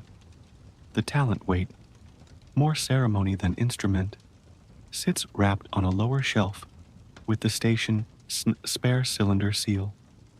Both objects friendly, with oil against air. Beside the scale are two trays labeled in a hand anyone who works on the road can read: deliveries by fish seal and deliveries by sprig seal. The trays collect the broken ceilings from sacks of barley brought by the two villages that owe fodder in kind. The trays mean that when totals are tallied, someone can put a thumb into a pile of fish without touching a single sprig, and know whether promises kept their shape. The courier hands over his pass thong. The clerk, nails trimmed short so wax one T-clog underneath, does the exact things stations have been doing for 3 days. He checks the bearded archers and palmette border in the fresh clay, lifts the chit to see the cut where the last station slid it, and reads aloud the permitted draws written on the leather. He does not feign surprise or interest. Calm is his craft. A little shelf holds a water cup with a drilled stone lid. The drilled hole keeps the lid tied to its jar, because lids like to wander if untethered. The clerk pours, the courier rinses, the ledger opens. 3 lines enter the district's book: arrival, draws, exchange. Wax receives them without fuss, and the reed pen writes them again onto a second board that will travel later to the satrapal counting room. Behind this desk lies the room where the road's thin bureaucracy gets muscles. Contracts live here, and the way they are made makes tomorrow easier. A scribe sits with a village elder from the fish seal place. Between them, a clay board incised with a seasonal schedule: early harvest, late harvest, winter feeds, summer allowances. Each column has measures already written in the district hand: scoops when spoken to grooms, mina and duck when weighed by auditors. The elder's contribution is not poetry. He lists how many oxen can be spared for cart duty in the 4th month, which young men know the reed beds and can cut screens for culverts, which neighbor has a wheel whose iron runs true. The scribe nods and adds a line. Read screens, 4 in the rainy count, fish. A cord with last year S slit chits from the fish village lies on the table like a quiet witness. It is fingered once, counted by tens across a wrist, and hung back. The contract is closed with a sealing that shows a fish. The elder presses his own small seal beside it.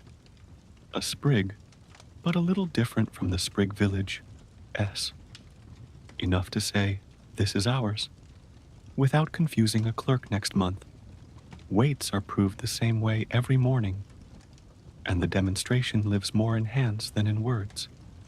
The clerk places the menna on the pan, lays 2 half ducks beside a full duck, listens to the beam, find its center, then lifts the menna and sets 10 ducks in a row to show a visitor what duck means against menna.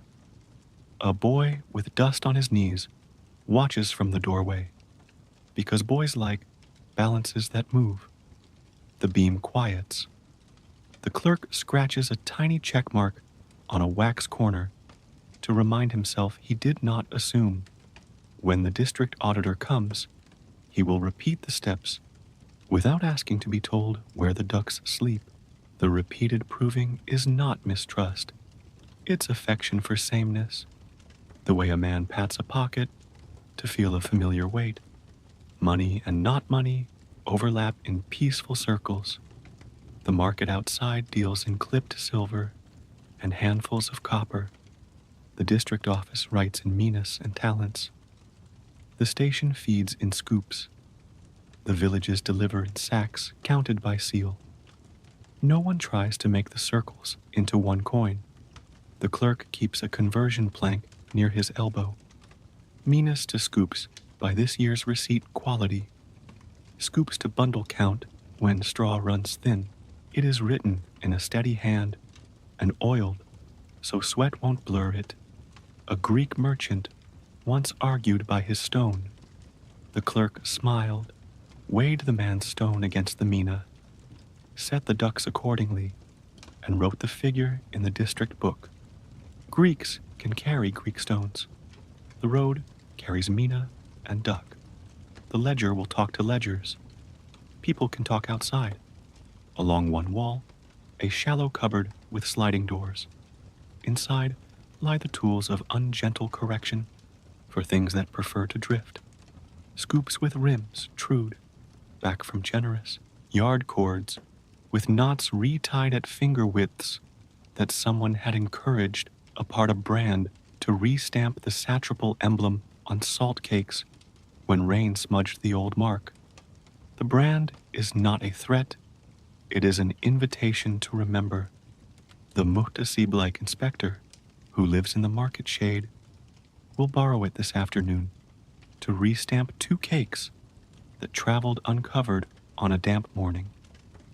He will note nothing more than the loan and return. 3 such borrows in a season earn a conversation that includes vinegar for lids and cloths for covers. Many problems evaporate when lids are tied down. In the back room, a traveling smith has set his anvil on a low beam notched at both ends.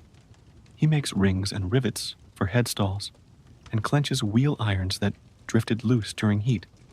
His bill has 3 columns: iron, service, oil. The district pays iron in coin, service in barley, and a strip of leather and oil from a jar the office keeps for people whose work smells like metal. On a shelf, a jar of tallow with a pinch of charcoal sits open, the lid set on edge so dust can't make a home. The smith wipes a file with a rag that remembers filings and returns it to the same nail where hands will find it at dusk without looking. A boy turns the bellows to a counting rhythm. Press, breathe, press, so the fire stays willing without needing to be watched. Messages that belong to nobody in particular gather here and are sorted with knots. A slip arrives about a side spur opened yesterday to a quarry. The scribe ties one knot above the peg on the route board. Someone is already fixing, and one below for 2 days. Tell riders to shorten pace on fresh surface. At the end of the second day, the lower knot will be removed. The upper knot will stay until a reed shim and bitumen prove the plank seams at the bridge. A note comes from the ferry. The rope splice held all night. Replacement can wait until the third moon. The scribe lifts the slip, warms it against his palm, smooths it clean, and writes another figure over it. Clay is generous. It cares more about the next fact than the last honor. Languages sit together without arguing. The district keeps its ledgers in Imperial Aramaic because the road likes a script that arrives readable wherever it goes.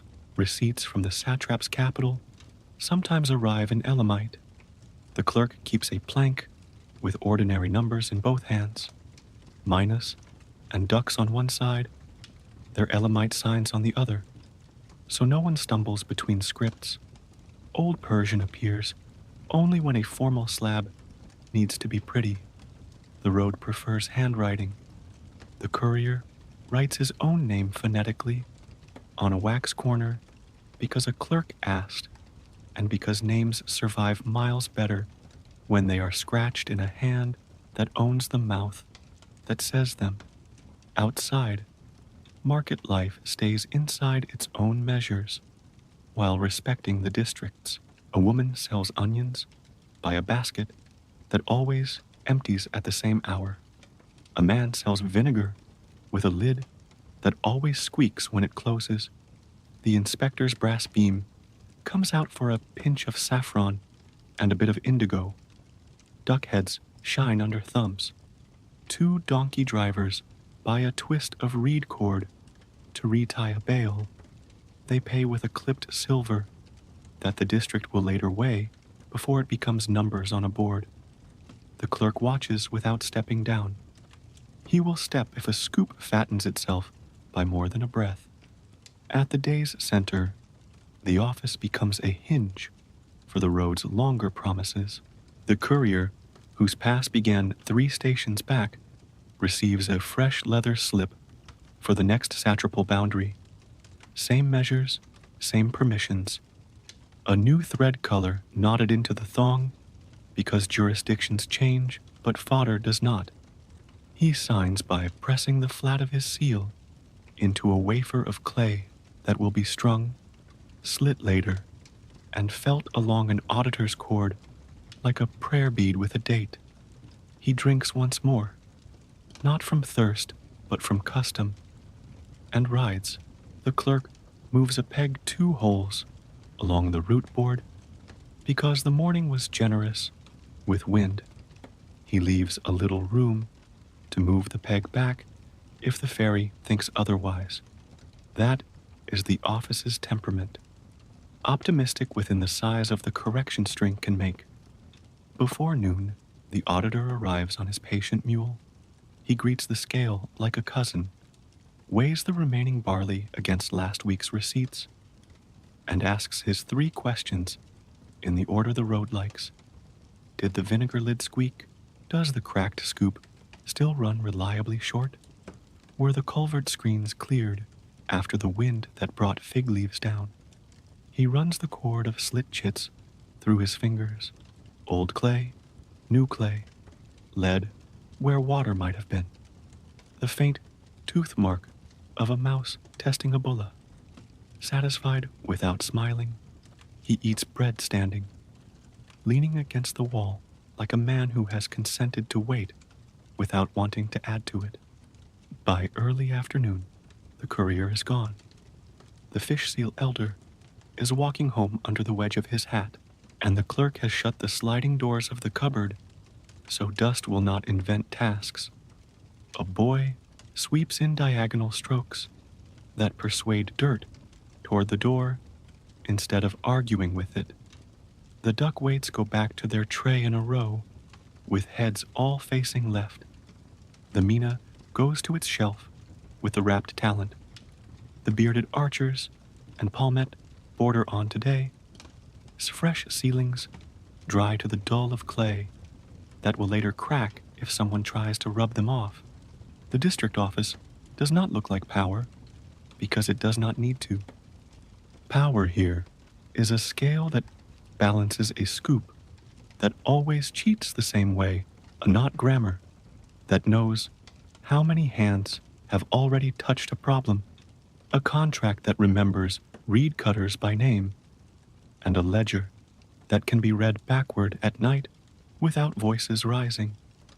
When the shutters are pulled in against the white part of afternoon, the office S shadow lies on the street like a promise that distances will feel shorter tomorrow for everyone who passed under it today. By mid-afternoon, the road widens slightly, as if taking a breath. Ahead, a boundary post stands where two satrapies meet. It is not theatrical, just a squared stone, set firm, a shallow cart turnoff, and to one side, a low courtyard with a porch deep enough to shade 3 men and a mule. A lintel inscription, tidy in Imperial Aramaic, gives the facts. The name of each district, the shared river that justifies the line, and the sentence that smooths tempers. Measures agreed and posted. The courier eases to a walk. Passing the boundary does not change how leather fits or how a horse drinks. It changes who writes the same numbers. A guard raises a palm, not to halt drama, but to catch the small choreography the road prefers. The leather pass thong comes forward. The fresh clay ceiling shows the bearded archers and palmette border. The clerk at the porch table touches the impression with a nail to feel the groove. Clay remembers fingers more honestly than eyes at this hour. There are 2 boards here. The first is the rates board, a plank planed smooth, inked with standard allowances. Early summer, 1 scoop barley, 1 bundle straw, water by skin. Late summer if east wind strong, half scoop, 2 skins. Winter legs, fewer parasangs, same scoops. The lines are scratched in a readable hand. A shallow notch beside each entry lets a man who cannot read feel which season he is in, the way a thumb reads a prayer chord. The second board is the exchange board. It reconciles names the road already accepts, mina and duck, with neighbor ways of weighing. A Greek stone, if a merchant insists on it, is weighed once each season, and noted, this stone equals so many ducks. The clerk does not argue people out of their habits. He writes them into the roads. Taxes at the line prefer objects to speeches. Salt cakes carry the satrapy's emblem sunk into their face. A brand sits ready to restamp any that traveled in damp and forgot. Oil jars wear lead bulle through their cords when they belong to the state monopoly. Clay for private cargo. The inspector tips a jar, sees the bulla's bite marks from the pliers, nods, sets it back upright. Wool bales pass by count and cord. 2 reed twist means tax paid at the last market. Single reed twist means pay here. The inspector's reed moves once through a cord to test its lay, not to accuse. Men who know cord by touch rarely need to show knives. The courier's business is simpler. Confirm the pass, record the draw, move the peg on the route board that hangs beneath the porch. The clerk reads the leather aloud softly, name, origin, permitted draw, and copies 3 short lines into wax. Arrived, drew, mount exchanged. A knot is tied above the westward peg to show ferry rope spliced, already fixing. Another below for 2 days to say fresh surface on the quarry spur. Shorten pace. Knots talk across satrapies where letters would stall in courtesy. 2 elders sit with the boundary clerk to renew a small contract that belongs to the line itself, keeping the ford marked when the river braids. Their tools are stakes, with whitewashed tips and a habit of showing up after rain. The clerk writes, Ford markers, 4 stakes, moved as channel chooses, Fish Village to set from East Bank, Sprig Village to set from West, then presses a fish bulla and a sprig bulla into a single clay tablet, so nobody can later pretend the river answered to only one side.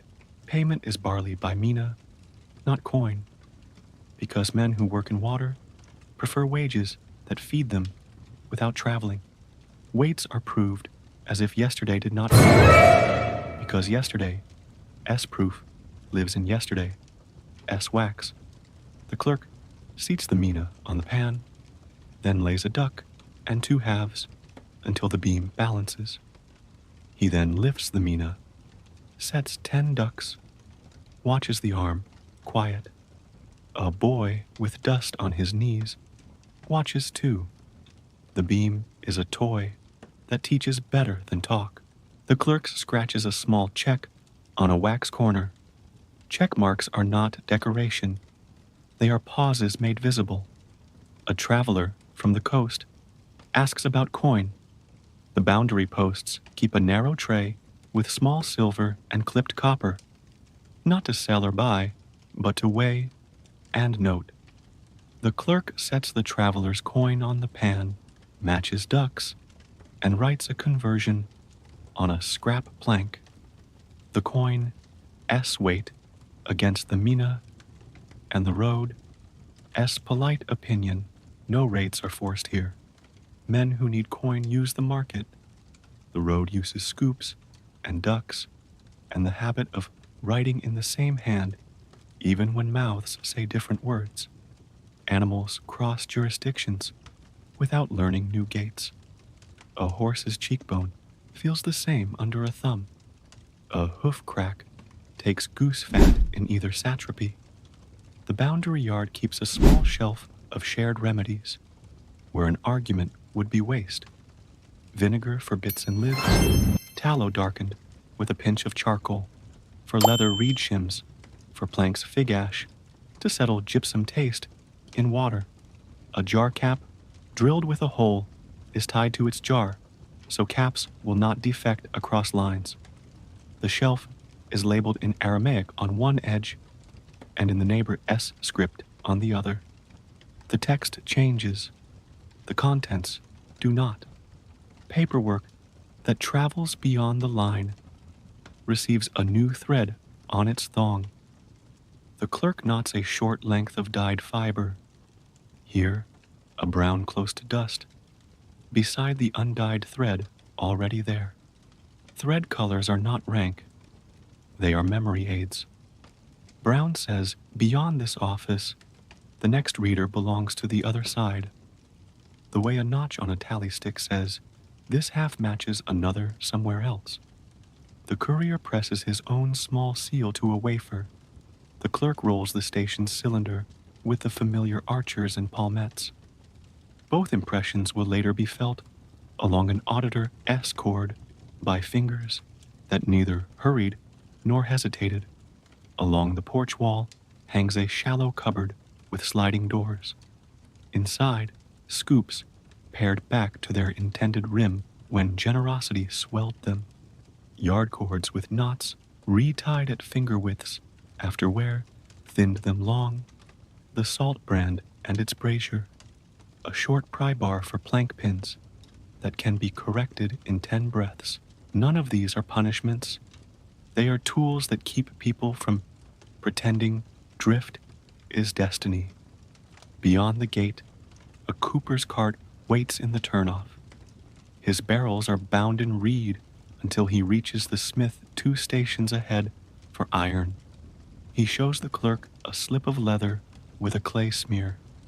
Permission to pass the line with unfinished work, so long as he returns with iron clenched where reed now holds.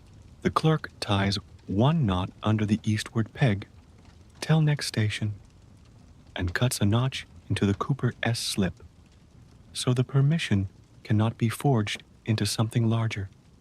The notch is not secret. It is distinctive enough that a sleepy scribe at midnight will feel it before he sees it. The boundary post, S small shrine, holds the same hooded clay figure and a pale rosette scratched in plaster. Someone has tied a ribbon that started blue and is already remembering dust. A handful of river pebbles sits in the niche. Men set one on the porch table after they check the ford, then put it back before they ride. Pebbles say, "We went," without asking for ink. When the courier mounts again, the horse's ears test the wind, not the law. He takes the pass thong over his wrist, feels the new thread settle beside the old, and rides the same measured rhythm that got him here. Behind, the clerk moves a peg 2 holes along for an afternoon leg, leaves room to move it back if the fairy thinks otherwise, and smooths the wax where a ridge tried to grow in the heat. The board now holds 2 small knots, above and below, making a narrow sentence that anyone on this road can read. Jurisdictions have changed. Scoops have not. The road prefers sameness with friendly edges.